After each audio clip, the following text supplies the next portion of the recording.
Hey everyone, hope you're well and thank you for joining me here in the loft where today we will be looking at the company known as Disney. This is going to be a brief overview where we'll be running the information through the BPI scoring matrix as well as a price evaluation to see if this is a company that interests us and we may want to do a little bit more digging into. Now, I do have a feeling that Disney's going to do quite well on the BPI score, potentially rivaling Apple as one of the stronger contenders on the score, but I do feel that potentially the valuation might be slightly over, but we will have to jump in and have a look. If you're new or if you're not new and you haven't yet subscribed, please do remember, because we like to go over companies in a mathematical and logical way and taking into account their finances and the fundamentals of each company just to work out and look at what companies are potentially worth investing or looking into rather than just hyping every single stock that seems to be on the headlines. So let's stop talking hypothetically and jump into the stock review. Now, as normal, I will be starting with an introduction in the company for that one person who currently lives under a rock, has just got Wi-Fi, found this video and smashed the like button. So for that one person, Disney is a company that's valued at around £325 billion at the moment and owns the rights to some of the most recognisable characters from Mickey Mouse all the way down to Luke Skywalker and the entire Star Wars franchise. They also own several theme parks around the world, and they make multiple live action and animated films, mostly on things like the Grimm stories as well as some of their own. These titles include things like Moana, Aladdin, Mulan, and a few others. You'd think they'd come to my head a little bit quicker, but they didn't. And they also own companies such as Marvel and Pixar and Lucasfilms, as previously mentioned. So on that, let's jump in and actually look at the numbers of the company and see where they are. Starting off for the BPI score, we will be looking at the dividend and the dividend growth. And here it is a bit of an odd story and a bit of a tricky one to do, with Disney paying an increasing dividend from 2017 to 2019. Though from that point, the dividends actually stop. And this is mainly, from my understanding, due to COVID-19. And the reasons were given that either the company needed to save money to reduce risk, or that they needed to stop paying shareholders because they'd laid off hundreds of thousands of people, and they thought it was harsh to pay out to shareholders if they'd laid off a load of staff. So it's up to you if you think they were doing it out of the kindness of their heart due to the fact they've laid people off, or if they were looking at their financial bottom line. Either way, the outcome is the same. They stopped paying their dividend. Currently, to my knowledge, they haven't restarted this dividend and they will be looking to do so in the future as far as I'm aware. So normally I would be putting a 0 in this column because they don't pay a dividend. But based on the fact that we have a decent history of dividend and they have said that they will be looking to pay dividends in the future, I'm going to be putting a score of a 3 on the assumption that they will continue with the dividend at roughly the old value. However, in the event that the dividend does restart and it restarts at a lesser value or potentially doesn't restart at all, we can naturally drop this down to a 2, 1 or a 0. But this particular moment, I'm going to be doing it as a 3 and we can change this if we ever revisit the company in the future. Now that we've finished with dividends, we can move on to revenue and revenue growth, which is our next column that we'll be looking at. And here we have some good growth, growing from around 55 billion in 2016 up to the value of 69 billion in 2019. Though we did see a bit of a steep drop in 2020, which is to be expected with the onset of COVID and the pandemic, and a large portion of their income streams actually being restricted, things like the parks, the cinemas, as well as some areas banning non-essential items, meaning you couldn't go and buy your Disney branded lightsabers. Now, bearing that in mind, the drop did only take them down to 65 billion, which is still a 18% increase overall from their original 2016 figures, and I personally feel this is quite good. I'm going to be giving it a score of a 4, and I feel that this is mainly demonstrated and deserved by the fact that even though a lot of their revenue streams were essentially stopped, they were still able to pull in an increase over their 2016 figures, though I appreciate it was a drop from 2020 and 2021. Now that we've got that, we can move on to our next figure, and that figure is going to be the net income. And here this story isn't as impressive, shall we say, and I would have expected it to be slightly better. We see a loss last year of around £2 billion, so a negative 2 billion on their sheet for their income. Prior to this, it was actually quite a good amount of income, ranging from around 9 billion to 12 billion over the last few years. I feel this shows how much the pandemic actually has impacted Disney and how much effect it's had, with the fact that their outstanding performance on Disney Plus and other avenues like that, and their revenues have only dropped a smaller amount, but their actual net income in comparison has dropped massively. Here I am going to be giving a 3. And my justification for this is I feel that the pandemic issue is a short-lived reason, similar to why I've still scored them a score on the dividends over a 0. But we will need to come back and reevaluate this after COVID, or potentially in 6 months to a year, just to see how they're doing, and we may need to reevaluate this and potentially drop it down. So overall, if they stay negative over the next couple of years, I will probably come back and change this to a 0 because or at least a 1, because they are making negative income, which isn't particularly good. Then we move over to the next aspect of the BPI matrix, which is the free cash flow. And also here, without surprise, it took a nosedive in 2020. It's odd how these figures that rely on each other, so the income and the free cash flow, seem to be roughly affected roughly the same amount. Anyway, let's get back to the figures in the chart. And here I am going to be giving a 2 for the free cash flow. And this is due to the fact that there has been a decrease since COVID. But the overall trend has been a little bit spotty, shall we say, with the free cash flow dropping from around 2017 prior to the COVID period. Now, this could be related to the onset of costs relating to Disney Plus, as well as costs of making additional rides, additional parks, and more movies than they previously were, including things like buying out the Star Wars franchise and things like that. But we would need to actually look more deep into the previous history to understand if that's the reasoning for the reduction in free cash flow, or if it is just not that and it's just general mismanagement of money or changes in business practice.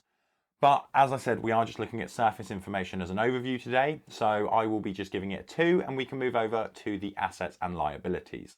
And here we can see that both the assets and the liabilities beat each other in each area. So what I mean here is the current assets beat the current liabilities, and the total assets beat the total liabilities.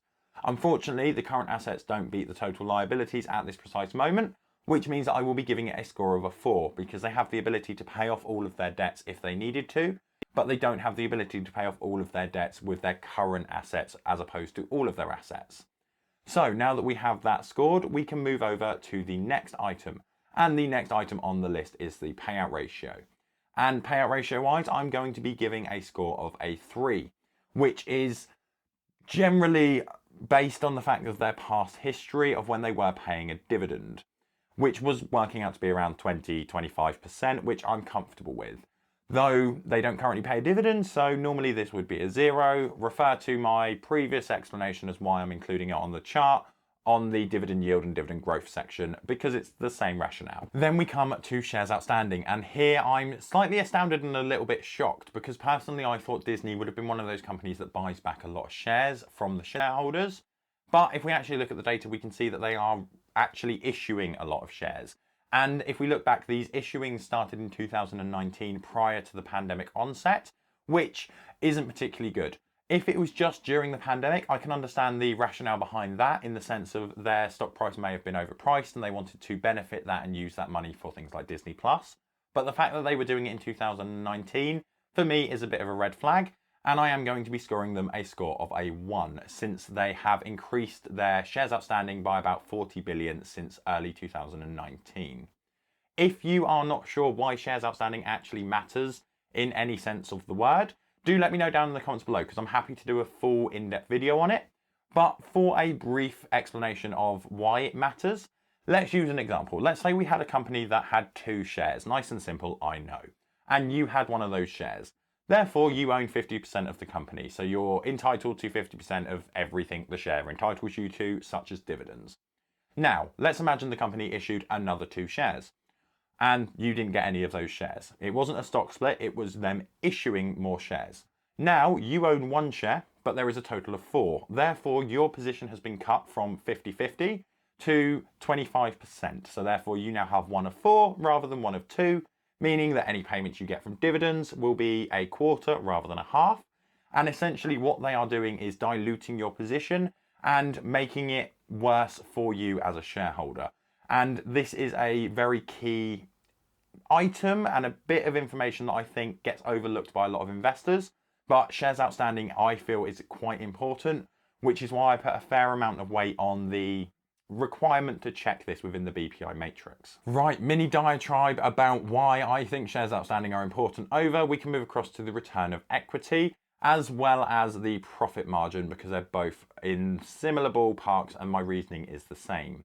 So in return of equity, they were working on an average of about 20 to 25% pre-pandemic, but this has gone down to the negatives in 2021. And here I'm pinning a lot of this down to the pandemic and the onset of the pandemic. And I'm going to be awarding a 3, as I feel that they will be able to get back to this level in the future once the pandemic has lessened or gone away, however you want to look at it and what's ever going to happen with it in the future. Though obviously the same as all of the other ones I've done this style of looking at it from, if we come back and do a review in 6 months, a year or something like that, and it hasn't improved at all, we could drop this down to a 2, potentially a 1 if it does stay in the negatives. Profit margin wise, this is also going to be a 3 because it is fairly similar in the rough ballpark to return on equity. They had a relatively large drop, dropping from around the 25% mark, and it essentially hasn't been very good since the COVID period. So for both of these, there will be a score of a 3. And the next section we'll be looking at is the PE ratio.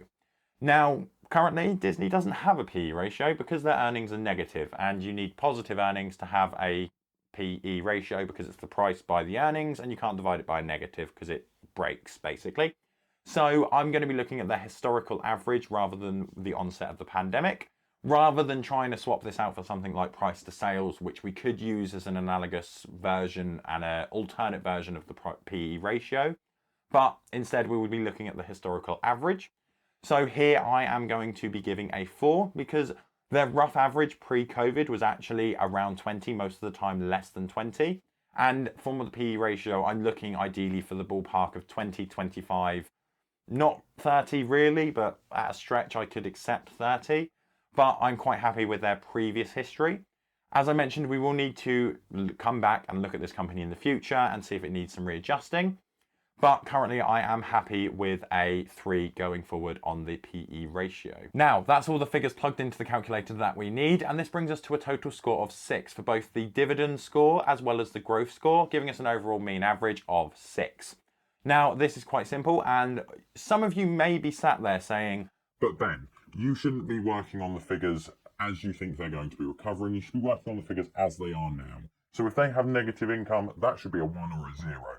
And to that I say, yeah, you're probably right. Which is why I've included this section here.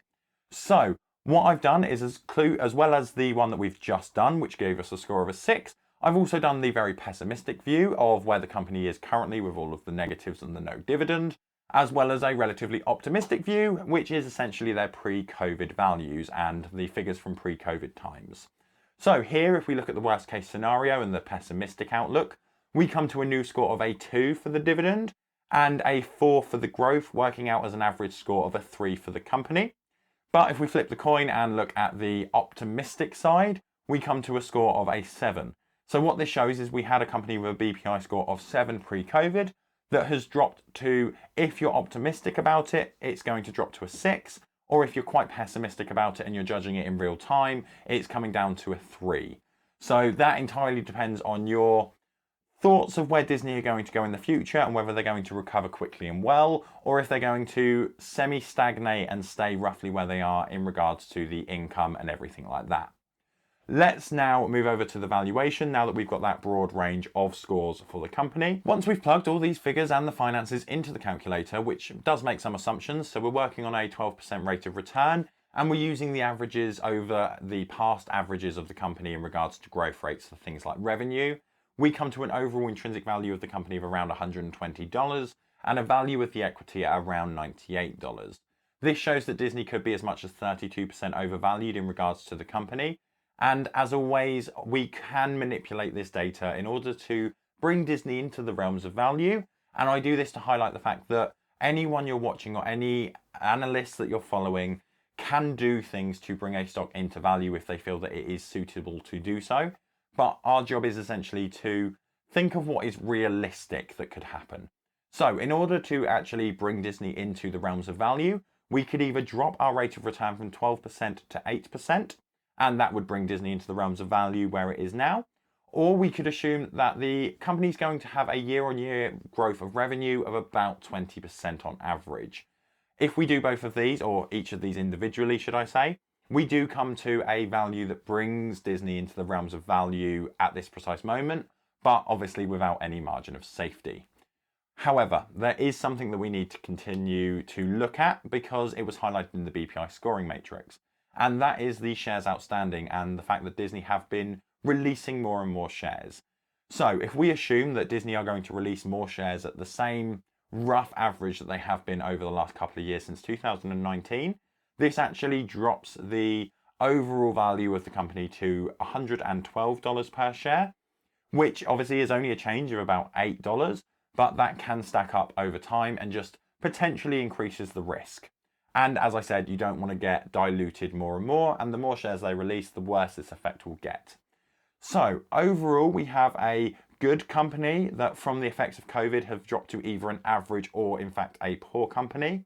And the company is currently overvalued at about 35 to 40% as well. Now, personally, I didn't see this coming. I genuinely thought that Disney was going to be quite strong. I haven't looked at their finances for a while since I initially bought and then sold some of their shares. Disclaimer, I have held Disney in the past, but I don't now. So I thought they'd be in the range of like 8 to 10, at least beating out Apple because Disney is a massive, well-known branded company. But I feel like this is a good example as to why we can't just look at a stock and go, Disney is a well-known company, they must have loads of money. We should actually be digging into the finances to see what is going on with the company.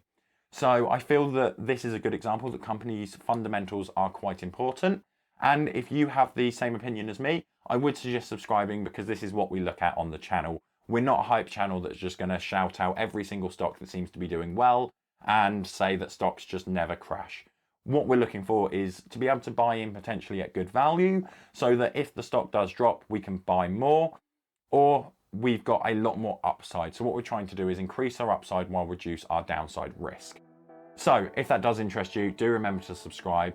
And if it also interests you, you might be interested in this playlist here, which basically breaks down a few ways that you can potentially work out the value of a company to make sure you're not overpaying. And until next time, remember to invest, save, and subscribe.